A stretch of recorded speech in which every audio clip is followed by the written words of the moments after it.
Have you ever stepped into a house and felt, without a single reason, that it did not want you there? That was the exact thought running through my head the first time I walked into my friend Alex's new home. It wasn't old, at least not haunted mansion old. The paint was fresh, the floors creaked only slightly, and the neighborhood was a quiet suburban stretch of cul-de-sacs and trimmed lawns. From the outside, it looked perfectly normal, safe even. But inside was a different story. I remember standing in the foyer that first night, clutching my backpack tighter than necessary. Something about the air felt heavy, like a weight pressing against my chest. The house smelled faintly of damp wood and iron, something metallic, almost like blood.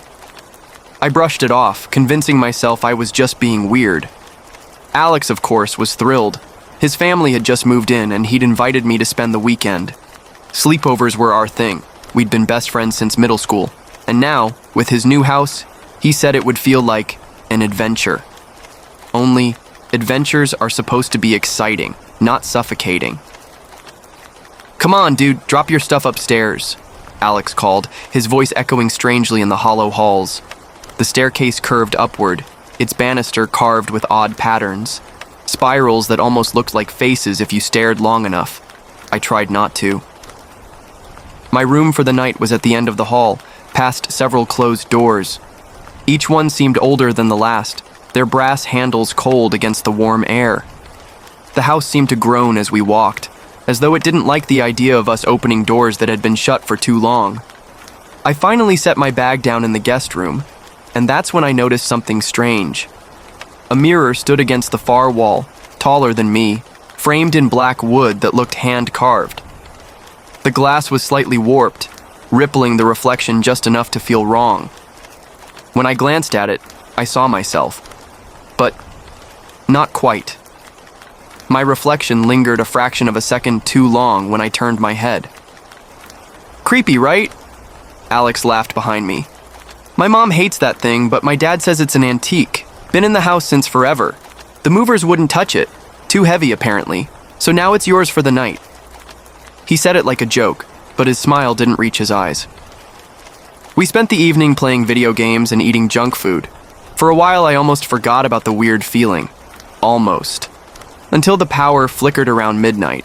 Not off completely, just a subtle dimming, like the house itself had blinked. The lights returned, but something in the shadows seemed darker, stretched farther than before. "Old wiring," Alex shrugged, but I could tell he was uneasy too. Later, after he went to bed, I lay awake in the guest room. The mirror stood across from me, catching just enough moonlight to gleam faintly. My eyes kept drifting back to it, no matter how hard I tried to look away. That's when I heard it. A sound. Soft, almost like whispering. At first I thought it was Alex talking in his sleep down the hall, but when I sat up, I realized the whispers weren't coming from outside the room. They were coming from the mirror. I froze, every muscle tense. The sound was faint, muffled, like voices speaking from deep underwater. My heart thudded against my ribs, loud enough that I thought the voices might hear. Slowly, carefully, I slid out of bed and inched toward the mirror. The closer I got, the clearer the whispers became, though the words were impossible to make out. A chill crawled down my spine. And then, the reflection moved. Not me, not my movement. The version of me in the mirror smiled, but I wasn't smiling. My blood ran cold. The reflection's grin was wide, too wide, stretching in a way my face couldn't. I stumbled back, heart hammering, but the reflection didn't follow. It just stood there smiling like it knew something I didn't. I told myself I was overtired, hallucinating maybe, but then the whispers rose, clearer this time. "Stay." That one word slithered into my ears like ice water. I scrambled back into bed, yanking the blankets over my head like a terrified kid. Every instinct screamed not to look again. I don't remember falling asleep, but when morning light filled the room, the mirror looked normal again. My reflection blinked when I blinked, turned when I turned. No smile, no whispers, just a mirror. Had I imagined the whole thing? Over breakfast, I tried to casually bring it up. Hey, what's with that mirror in the guest room? Alex glanced at his dad, who folded his newspaper a little too slowly. His mom shot him a look like she was silently begging him not to answer. Finally, his dad said, "It came with the house. That's all you need to know."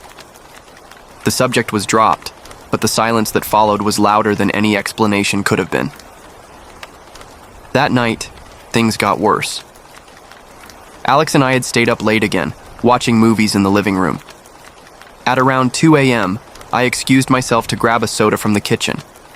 The house was eerily quiet, the kind of silence that seemed alive, pressing against my ears. As I walked past the darkened hallway, I froze. The guest room door was wide open.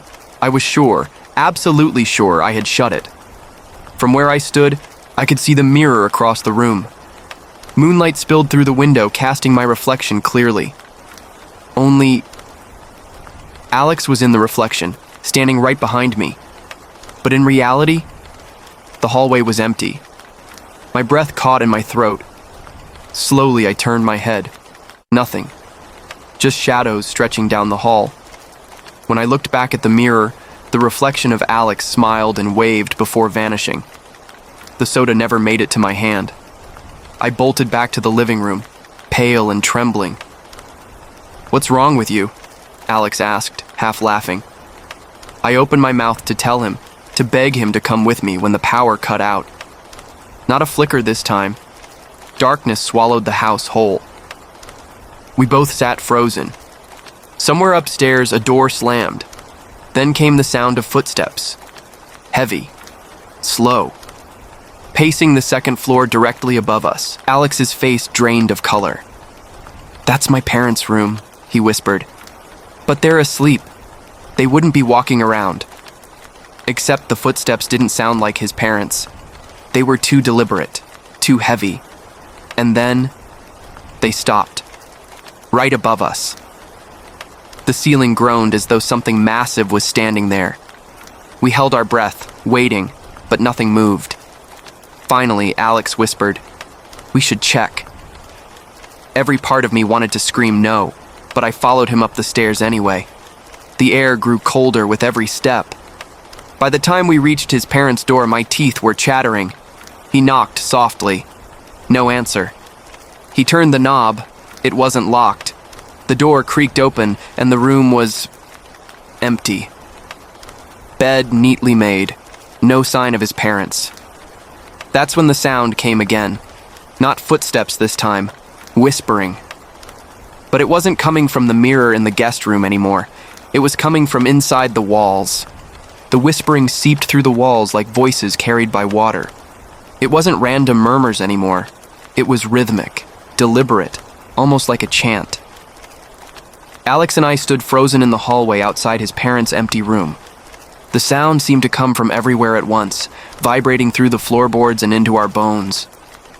"What the hell is that?" I whispered. Alex shook his head, pale and sweating. "It's been happening.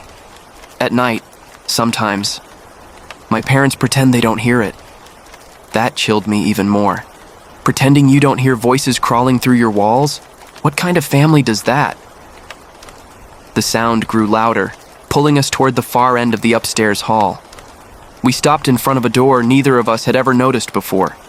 It blended with the wall, its frame painted the same color, the handle tarnished and cold. "Was this always here?" I asked. Alex's Adam's apple bobbed. "I don't think so." But it had to have been, right? Doors don't just appear. The chanting behind the walls pulsed, urgent, like it wanted us inside. Against my better judgment, Alex twisted the handle. It groaned open, releasing a gust of stale, icy air. Inside was a narrow staircase leading down. Not up, not to the attic. Down, somewhere below the house. Neither of us wanted to go first, but something about the whispering made standing still feel worse. So we went. The steps creaked, each one threatening to snap under our weight, until we reached a door at the bottom. It wasn't a normal door. It was steel, scarred with scratches deep enough to bend the metal. Something, or someone, had tried very hard to claw their way out. Alex's hand trembled as he lifted the latch. The hinges screamed as the door opened, revealing a hidden basement room. It was small, maybe 10 by 10 feet, lit by a single dangling bulb that flickered weakly. Dust choked the air, and the smell was stronger here, metallic, like rust or blood. And then we saw them. Dozens of drawings, taped to the concrete walls. Childlike sketches in crayon and pencil. They showed figures standing in front of the house, smiling. Then figures standing inside the house. Then figures standing behind people who were asleep in bed. The last drawing made my stomach twist. It was of a mirror, a tall, black-framed mirror. And inside the reflection were dozens of faces pressed against the glass, screaming silently. "This," Alex muttered. "This was here before us." I turned to ask what he meant, but that's when I noticed something worse. The drawings weren't old. The crayon marks were fresh, the paper unstained by dust. Someone or something was still making them. And then, behind us, the steel door slammed shut. The bulb flickered violently, plunging the room in and out of darkness. In those brief flashes of light, the drawings changed. The smiling figures began turning their heads toward us, their crudely drawn eyes now black holes. The whispering returned, but it wasn't from the walls anymore. It was coming from the floor. I glanced down and felt my stomach drop. The cement was cracked. From the fractures seeped a thin trickle of something dark, like ink or blood. The voices rose from it, urgent, desperate. "Join us!" The bulb went out.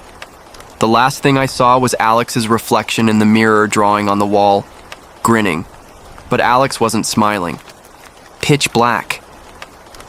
The bulb overhead had died, plunging us into suffocating darkness. I couldn't see my own hand in front of my face, but I could feel the drawings on the walls staring at us. The whispering rose into a chorus now, dozens of voices chanting in a language I didn't recognize, sharp and guttural, vibrating through the air like teeth grinding. Alex grabbed my arm. "We have to get out, now!" We fumbled through the dark, hands searching for the steel door.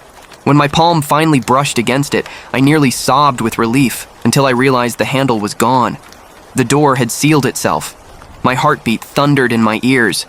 We pounded on the steel, shouting for his parents, for anyone, but the only answer was the voices. And then, something answered back. Not a whisper, a growl, low, wet, inhuman. It came from beneath the cracked floor. The thin, dark trickle seeping through widened, spreading into jagged fractures. Something was pushing from underneath. The concrete bulged, split, and a hand shot through. But it wasn't a hand. It was too long, too thin, with fingers that tapered into blackened claws. Its skin glistened like oil, slick and wet, and it clawed at the air like it was drowning. Alex screamed. Another clawed hand broke through the floor. Then another. I stumbled back, slamming into the wall of drawings. Papers fluttered down, scattering across the ground. For a split second, I swore I saw the figures on the pages moving, their mouths opening wide in silent howls. The chanting reached a fever pitch. The cracks widened into a gaping hole, and from the abyss below, something began pulling itself out. First came the head, a warped, twisted version of a human face. Skin stretched tight, eyes too large and entirely black. Its mouth split open impossibly wide, revealing jagged teeth like shards of glass. It let out a sound halfway between a scream and laughter, shaking the room. Then came its body. Long, skeletal, its limbs jointed in ways that defied logic. It crawled from the floor like a spider, its head snapping toward us with that endless smile. The steel door rattled violently, as though something on the other side was slamming against it. For a horrifying moment, I thought another creature was trying to get in. "Help me push!" I shouted, throwing my weight against the door. Alex followed, both of us shoving with everything we had. The clawed figure shrieked and lunged. Its hand swiped inches from Alex's face, leaving 4 deep gouges in the steel where it missed. The door burst open at the last second, and we tumbled out into the narrow stairwell. The door slammed behind us with a deafening bang. Silence. No voices, no growls, only our gasps for air. We didn't speak as we stumbled back upstairs. Both of us knew. The house wasn't just weird anymore. It was alive, and it wanted us trapped. When we finally reached Alex's parents' room again, relief turned instantly into dread. The bed wasn't empty anymore. His mom and dad were lying there, perfectly still, eyes wide open, mouths stretched in silent screams. Their skin was gray, paper thin, veins blackened like ink spreading under glass. And standing in the corner was the mirror. But we had left it in the guest room. This time the reflection wasn't us. It was them, his parents, standing and smiling in the glass, though their bodies lay rotting on the bed. The sight of Alex's parents frozen in that grotesque state made my stomach twist. Their bodies were wrong, drained, hollowed, like the life had been sucked clean out of them. But in the mirror, they were smiling, waving. "Mom?" Alex whispered, his voice cracking. He took a step toward the glass, but I grabbed his arm. "That's not them." My words trembled as much as my hands. The mirror pulsed faintly, like it had a heartbeat. Then, slowly, shapes began to gather behind his parents' reflections. Dozens. No, hundreds. Faces pressed against the glass. Men, women, children, all with the same lifeless, wide-eyed stare. Their mouths opened in unison, and though no sound came out, the entire room seemed to vibrate with their silent scream. I realized with horror what I was looking at. These were the voices, the whispers, the chanting, the faces trapped in the walls. The house wasn't haunted. The mirror was. And it wasn't just some object sitting in the house. It was the house. The walls, the floors, the ceilings.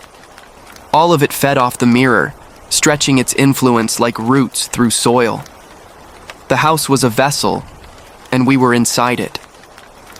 The reflection of Alex's parents stepped aside, making room, and then I saw something that made every hair on my body rise. It was us, Alex and me. 2 perfect reflections standing in the mirror. Only they weren't mimicking us. They were ahead of us, moving before we did. I watched in horror as my reflection reached out, smiling, while I stood frozen. Alex tore himself free of my grip and staggered forward, eyes glazed like he was being pulled. "They're calling me... Alex, no!" I shouted, but it was too late.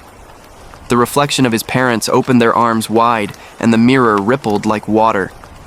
Alex pressed his hands to the glass. For a split second, I saw his true reflection, terrified, screaming silently for me to stop him, before he was yanked inside. Gone. The room went deathly still. The whispers cut off like someone had flicked a switch. The mirror reflected only me now, alone, shaking, staring back at myself. Only it wasn't me. The reflection blinked slowly, then smiled. A wide, toothy grin I knew I wasn't making. I stumbled back, my mind reeling. I ran through the house, desperate, but every hallway bent back toward the same room. No matter which door I tried, I ended up standing in front of that black-framed mirror, and every time the reflection was a little closer.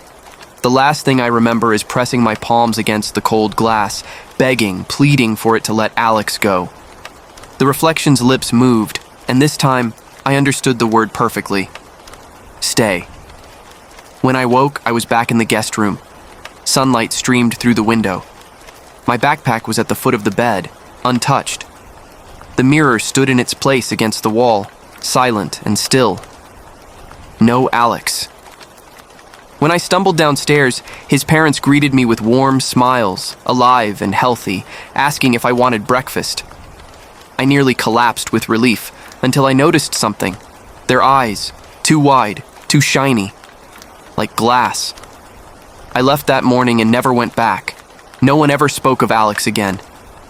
It was as if he'd never existed, erased, like the house had swallowed him whole. But sometimes, late at night, I hear it again.